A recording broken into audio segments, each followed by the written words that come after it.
malam hari ini kita bisa melaksanakan kewajiban kita, yaitu sholat Isya, dan kita mengharap moga-moga dengan ungkapan Alhamdulillah, upaya kita untuk lebih dekat kepada Allah diberi kemudahan oleh Allah Subhanahu wa Ta'ala, dan kita mengharap moga-moga ibadah kita selama ini diterima oleh Allah Subhanahu wa Ta'ala. Salawat dan salam moga selalu tercurah untuk panutan kita, baginda Nabi Muhammad SAW, manusia yang kita ikuti contoh dan tauladannya, dan kita mengharap moga-moga kita semua adalah orang-orang Islam yang diakui oleh Rasulullah sebagai umatnya, sehingga kita punya harapan di akhirat kelak mendapat syafaat dari Rasulullah SAW. Pada kesempatan yang mulia ini, izinkan saya menyampaikan beberapa hal yang berkenaan dengan tugas saya untuk menyampaikan pentingnya menjaga hati dan pentingnya menjaga lisan. Di dalam buku Ramadan bersama Rasulullah SAW, minimal ada dua yang ditekankan oleh Rasulullah ketika memasuki bulan Ramadan. Yang pertama adalah menjaga lisan, dan yang kedua adalah menjaga hati, kebersihan hati. Kita semua menyadari bahwa dua hal ini sangat penting, yaitu menjaga lisan dan menjaga ketenangan hati ini. Ya. Kenapa? Karena apabila ini kita langgar, maka puasa kita itu bisa tidak ada nilainya. Sahnya sah puasa kita, tapi bisa jadi nilai puasa kita ini yang kemudian tidak ada. Ya. Kita harus menyadari bahwa baginda Nabi SAW sudah berpesan kepada kita dengan kalimat kam min shaimin laisa lahu min siyamihi illal ju' wal atos. Dan betapa banyak orang yang berpuasa kemudian dia tidak mendapatkan apa-apa dari puasanya itu kecuali hanya lapar dan haus. Puasanya sah, cuma nilai puasanya yang berkurang. Apa yang dimaksud dengan hadis ini?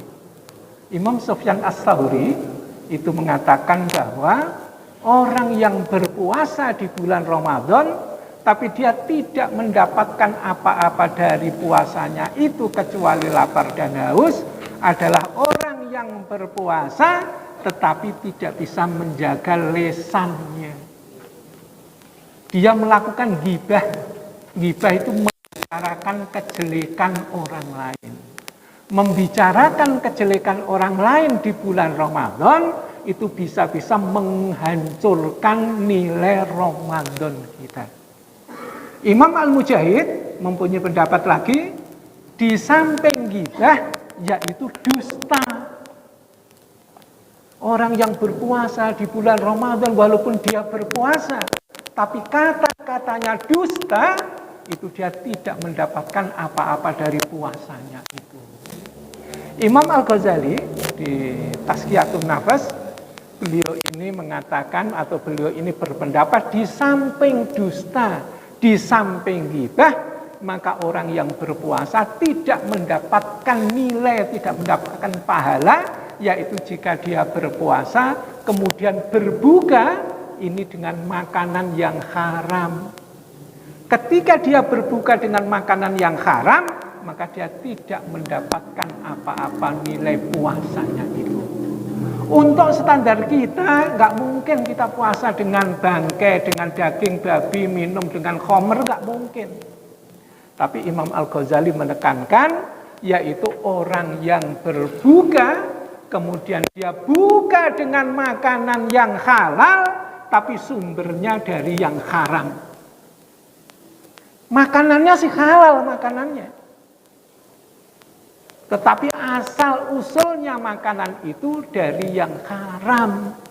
Maka kata Imam Al-Ghazali, tidak diterima atau kosong amal ibadahnya itu. Maka di awal Ramadan Rasulullah sudah berpesan tentang masalah ini, kamin shaimin laisa lahu min siyami illal ju' wal atos. Ini supaya kita waspada tentang bahaya lisan dan juga tentang kotornya hati kita ini. Ya. Saudara-saudara sekalian yang dimuliakan oleh Allah Subhanahu wa taala, suatu ketika baginda Nabi sallallahu alaihi wasallam khutbah Jumat. Di dalam khutbahnya ini Nabi menghentikan khutbahnya dan kemudian mengatakan amin, amin, amin sampai 3 kali. Setelah selesai Jumat, sahabat bertanya, "Ya Rasulullah, kenapa engkau melakukan begini dan begini?" Maka Rasulullah mengatakan, "Iya, tadi ketika saya khutbah Jumat, maka datanglah malaikat Jibril dan berdoa supaya saya mengaminkan."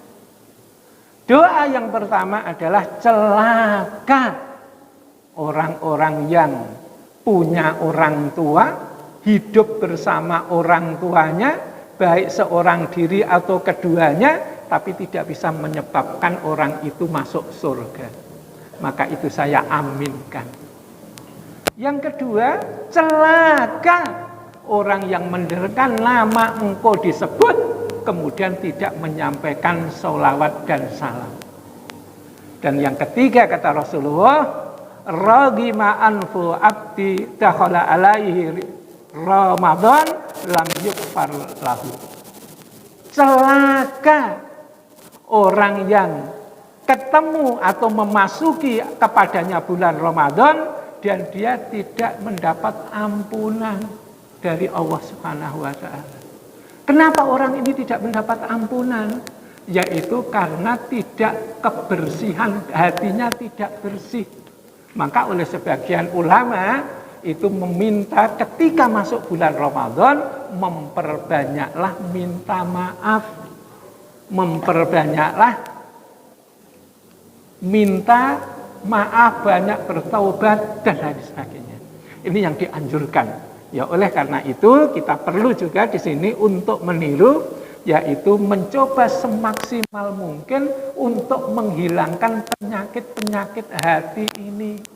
Karena penyakit-penyakit hati ini bisa merusak amal ibadah kita. Dan dengan kebersihan hati bisa menyebabkan seseorang itu masuk surga. Suatu ketika selesai sholat, baginda Nabi SAW menghadap kepada jamaahnya. Ketika sedang menghadap itu, kemudian Rasulullah mengatakan, sebentar lagi ada ahli surga yang mau masuk masjid. Maka jamaah ini melihat semua ke arah pintu masuk. Maka datanglah seorang pemuda Ansor, wajahnya masih basah oleh air wudhu, kemudian menenteng sendal masuk ke masjid. Maka semua orang melihat, oh ini toh calon penghuni surga itu. Besok diulangi lagi oleh Rasulullah. Yang masuk pemuda itu tadi, dan ini sampai 3 kali. Maka kata Abdullah bin Amr bin As, ada seorang pemuda namanya Abdullah bin Amr bin As radhiyallahu anhuma, karena bapaknya juga muslim, ya. Kemudian ini penasaran, apa yang menjadi penyebab dia ini ahli surga? Wong datangnya ke masjid saja terlambat, jamaah saja terlambat, masuk dia ahli surga? Bagi sahabat, datang ke masjid setelah salam itu aib. Kisah banyak sekali kisah-kisah yang mencontohkan begitu. Kembali ke sini, ya. Jadi pemuda ini kemudian penasaran, Abdullah bin Amr bin As ini penasaran apa sih ibadahnya dia. Akhirnya Abdullah bin Amr bin As ini menemui pemuda Ansor tadi dan mengatakan, wahai pemuda Ansor, boleh nggak saya tidur di rumah Anda? Boleh. Kenapa kamu tidur di rumah saya? Saya lagi nggak enak dengan bapak saya. Oh ya sudah, silakan aja. Abdullah bin Amr bin As tidur di rumahnya pemuda Ansor itu. Semalam nggak tidur tuh Abdullah bin Amr bin As. Ingin tahu apa sih ibadahnya dia? Kok sampai disebut oleh Rasulullah ini sebagai ahli surga. Malam pertama dia tidak menemukan sesuatu yang hebat dari pemuda Ansor itu. Biasa ibadahnya. Yang membedakan ketika mau tidur dia sering takbir. Malam pertama, malam kedua nggak tidur lagi Abdullah bin Amr bin As itu. Ya. Sampai malam ketiga, sampai nggak kuatnya menahan kantuk, itu sampai matanya diganjal, ya, supaya tidak tidur.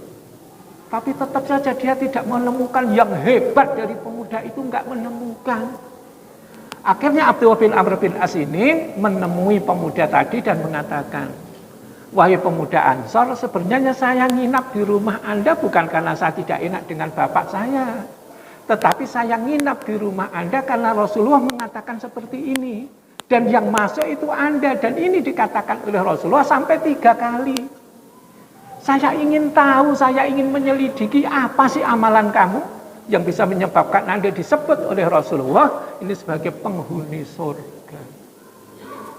Kemudian pemuda Ansar ini mengatakan, wahai Abdullah bin Amr, seperti yang engkau lihat enggak saya buat-buat, enggak saya rekayasa. Itulah harian saya ya seperti itu. Kemudian Abdullah bin Amr bin As, ya sudah kalau begitu saya mohon maaf, saya izin pulang. Ketika melangkah dari rumahnya, maka dipanggil oleh pemuda Ansar tadi. Abdullah, kalau itu dikatakan oleh Rasulullah, selama ini yang saya jaga itu satu saja. Saya tidak akan tidur sebelum hati saya ini bersih dari iri, dengki, dendam, sombong. Penyakit-penyakit hati ini saya hilangkan. Ketika saya hilangkan, barulah saya ini tidur. Maka kata Abdullah bin Amr bin As, itu yang tidak bisa dipunyai orang itu. Tidak banyak amal ibadahnya, tapi menjaga kebersihan hati. Abdullah bin Amr bin As yang awalnya mau protes kepada Rasulullah, akhirnya tetap menemui Rasulullah dan ingin membenarkan apa yang dikatakan oleh Rasulullah itu. Ketika sampai kepada Rasulullah, belum sempat ngomong Abdullah bin Amr bin As ini. Belum sempat komunikasi sama sekali. Rasulullah langsung membaca, yauma la yanfa'u malun wala banun illa man atawaha biqalbin salim. Pada hari itu tidak bermanfaat lagi harta yang kita kumpulkan, anak yang kita banggakan, illa man atawah, kecuali orang yang menghadap Allah biqalbin salim, dengan hati yang bersih. Ini yang susah, itu menata hati bersih itu yang susah. Dengki, iri, yang sejenis dengan itu dihilangkan, baru orang ini tidur. Kebersihan hati menentukan seseorang ini masuk surga atau tidaknya masuk surga. Oleh karena itu, di dalam tema malam hari ini yang sangat penting, yang menjaga kebersihan hati dan lisan, ya ini moga-moga ya bermanfaat bagi kita. Karena tadi kan kultum ya, kalau kultum kan 7 menit, ini sudah 8 menit kalau nggak salah. Ya, maka saya cukupkan. Wabillahi taufiq wal hidayah. Assalamualaikum warahmatullahi wabarakatuh.